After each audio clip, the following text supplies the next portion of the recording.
नमस्कार। अगर आप घर खरीदने की सोच रहे हैं तो यह जानकारी आपके लिए है। घर खरीदते समय सबसे महत्वपूर्ण बिंदुओं में से एक बजट है। और बजट क्या है? तो घर खरीदते समय आपके पास कितनी रकम है और वह कम होने पर आपको कितना लोन मिलेगा, वही होगा आपका बजट।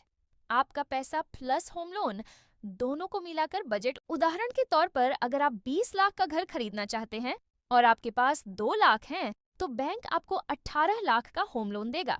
यानी कि आपको घर की कीमत के 10% आपको भरना होगा। इसके बाद ही बैंक 90% लोन देने पर विचार करेगा। लोन देते वक्त बैंक इसे 2 श्रेणियों में विभाजित करता है, नौकरी करने वाले और बिजनेस करने वाले। हम अब इसमें से नौकरी करने वाले व्यक्ति को लोन देते समय विचार में ली जाने वाली बातों पर विचार करते हैं। 1. उस व्यक्ति की सैलरी कितनी है। 2. वह व्यक्ति लगातार कितने महीनों से उस नौकरी पर है। 3. क्या वह परमानेंट यानी स्थायी है। 4. क्या उसे सैलरी रसीद और फॉर्म नंबर 16 मिलता है। 5. लोन मिलने के लिए व्यक्ति के रोजगार की निरंतर अवधि लगभग 3 वर्ष होनी चाहिए। 6.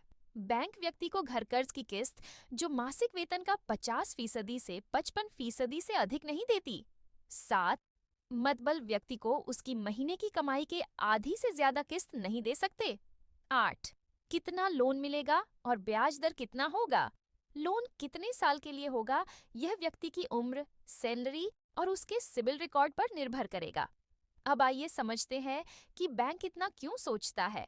हम घर खरीदते वक्त 10% पैसे देने के लिए 1000 बार सोचते हैं, तो हमें ये सोचना चाहिए कि कोई बैंक 90% लोन देने के लिए कितनी बार सोचेगा। और घर खरीदार की यह धारणा होती है कि अगर मेरा दोस्त, रिश्तेदार या परिचित बैंक में है, वह लोन करा देगा। पर किसी भी व्यक्ति को लोन देते समय बैंक के कई अधिकारी फाइल की जांच करने के बाद लोन को मंजूरी देते हैं, और वह भी बैंक के नियमों के अनुसार। क्योंकि जब लोन दिया जाता है तो जिम्मेदारी उस अधिकारी की होती है और बैंक को मूलधन और ब्याज दोनों वापस चाहिए।